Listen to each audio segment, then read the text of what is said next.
The Universal Declaration of Human Rights states that all human beings are born free and equal in dignity and rights. So I'm going to tell you a story. 5 years ago, British politician Boris Johnson, who's now the mayor of London, was sitting on a British Airways flight on the way to India, next to his 2 children. And the stewardess comes up to him and tells him, "Sir, I'm going to have to ask you to move." And so he's confused. He asks her why. And she tells him that we have very strict policies. And so when he asks what those policies are, she tells him simply, men can't sit next to children. And so his children speak up and they say, "Oh, but he's our father." And the stewardess apologizes because she thought they weren't his kids. Because it was later revealed that British Airways had a policy that adult men could not sit next to unaccompanied children. So Boris Johnson was labeled as a child predator just by virtue of being male. British Airways doesn't have this policy anymore, but Qantas, Air New Zealand, and Virgin Australia still openly admit to having it. Gender inequality is an issue that not only affects women. Nowadays, in our Western society, men are discriminated against in serious and often unexpected ways. And today I'm going to give you 4 areas in which this discrimination is particularly shocking: domestic violence, rape, false rape accusations, and criminal sentences. So when we think about domestic violence, usually we think of a man hitting a woman. Well, this might not be entirely true. See, the Family Violence Research Survey in the US found that women commit domestic violence just as frequently and just as strongly than men do. And as incredible as it may seem, over the past 30 years, violence by men has actually decreased, whilst the use of severe violence, which means by the use of weapons or other dangerous items, by women, is actually increased. And so the statistics and findings are there. Yet, how come we as a society still refuse to acknowledge that? Well, I think it has a lot to do with the fact that we can't see men as victims in our society. Imagine this scenario. You're out into the mall and you see a young couple walking, and suddenly the girl turns around and slaps her boyfriend. And he sort of rubs his cheek, kind of shrugs it off. Nobody really thinks any of it. But what if the opposite were true? What if he had hit her? Would people's reactions have been any different? Would people have rushed in to help her? Would people have tried to forcibly restrain him? It's this mentality that we can't see men as victims that is so harmful to male victims of domestic violence, who frankly are just as common as female victims. And this mentality is particularly harmful when we talk about court cases, because cases in which the man is the victim in domestic violence are not taken as seriously. And so women who commit domestic violence are not convicted nearly as much as men who do. And this is because when the law was designed, it was designed to protect women, because we saw domestic violence as a crime that only affected women. But nowadays, society has changed, and men are just as likely to be abused in a relationship, whether it's homosexual or heterosexual. And our laws need to protect everybody. There is no reason that we should treat victims of domestic violence any differently, whether they're men or women. And there is also no reason that we should treat abusers, perpetrators of domestic violence, any differently based on their gender, especially in court. All perpetrators of domestic violence need to be prosecuted and convicted by the law equally. And so a similar situation happens when we talk about rape. See, male victims of rape simply aren't believed. And our laws operate under the assumption that only men can rape. See, the actual law in the United Kingdom reads this: a person A commits an offense if he intentionally penetrates the vagina, anus, or mouth of another person B. B does not consent to the penetration, and A does not reasonably believe that B consents. Now, this law does not give any room for women to be rapists as well. And so you must understand that when men are raped, the law simply can't protect them. And just to give you an idea on how badly these laws are written, in California, when a 15-year-old boy was a victim of statutory rape by an adult woman, and she got pregnant and gave birth, he was actually forced to pay child support to his rapist when he turned 18. And so by now you may be thinking, okay, well, men are not protected as much as women when it comes to rape, but obviously there are not as many male victims as there are female victims. Well, the CDC, which is the US Center for Disease Control, conducted an intimate partner and sexual violence survey. And in it, it found that in the year 2010, an estimate of 1,270,000 women would be raped. Now, when we look at the statistic for men, it's simply non-existent. They just put a little asterisk there. When we look into another category, which is when men are forced to penetrate, which means to me that they were forced to have sex with somebody else. And when we look at that, we find that 1,267,000 men would be estimated to be raped, frankly, in my opinion, in the year 2010. So men can be raped just as much as women. Just that we, as a society, have decided not to call it rape.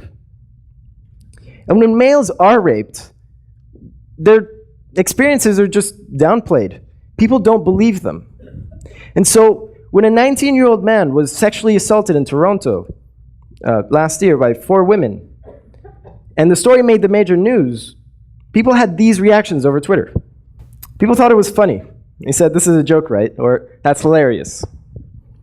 Or people thought he was lucky. They said, "Lucky bastard." Or, "I don't see why he should complain." Or then again, people thought it was impossible because he was a man. They said, "Why is this an issue?" Or, "How's that even possible?" When you're a man and you're a victim of rape, there really is nowhere to go and nobody to tell because nobody's going to believe you. And operating under this assumption that only men can be rapists and that only women are the victims brings another problem, which is false rape accusations. See, because the law is specifically designed to protect the victim, which we as a society assume is the female, and prosecute the rapist or the perpetrator, which we assume is the man, this means that women are generally protected in court, and some women can use this to their advantage, using rape accusations. Some women use false rape accusations for various reasons.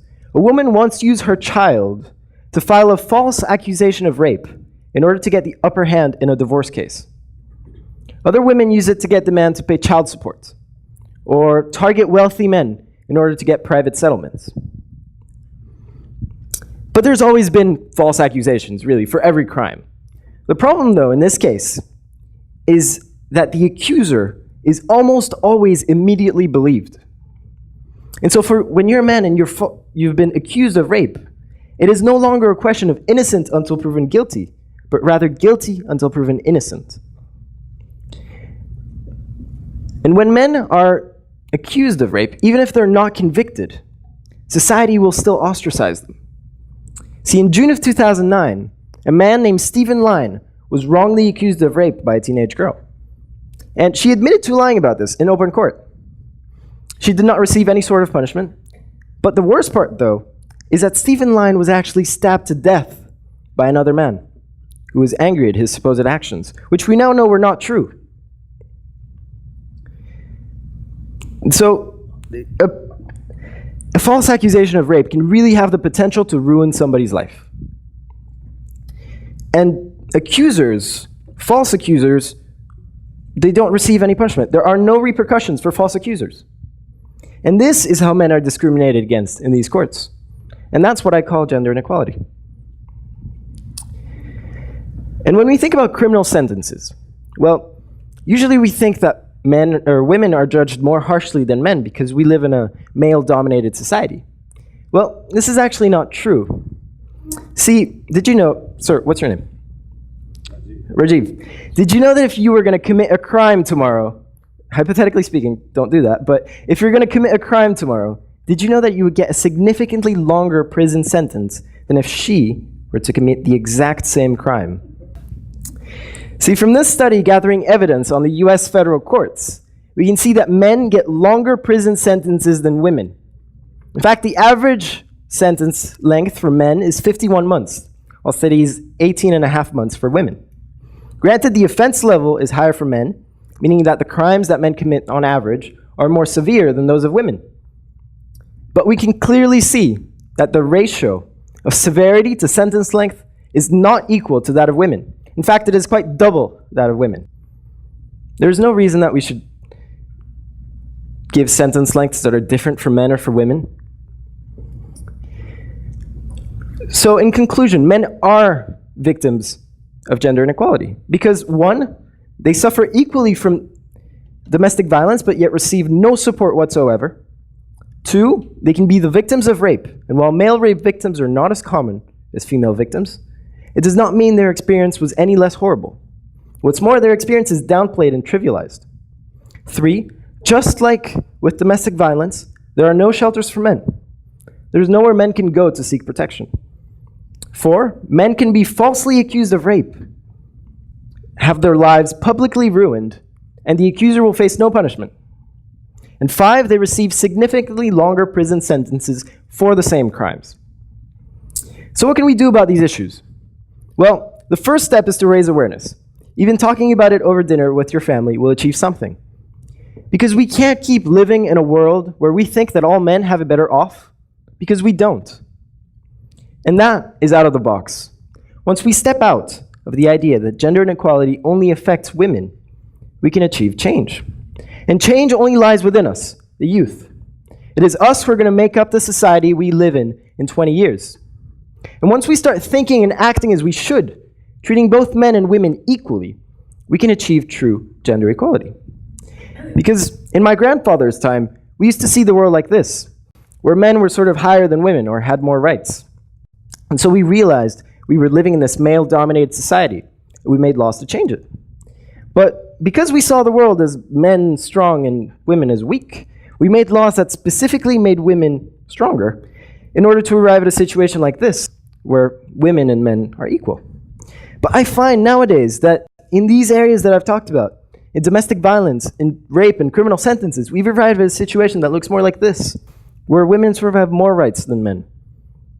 And so how do we fix this? Well, we need laws that protect both men and women equally. And a suggestion is to take gender completely out of laws. Once we make laws gender neutral, we can achieve true gender equality. And that's the most important thing I can ask you to do. We can start now. We can start by discussing these issues because they exist and they are serious. And more importantly, this that I've described to you is not fair. And the principles that I grew up with, I can't accept unfairness. And neither should you. Because as a new generation, we are the only ones that can make true gender equality a reality. Thank you very much.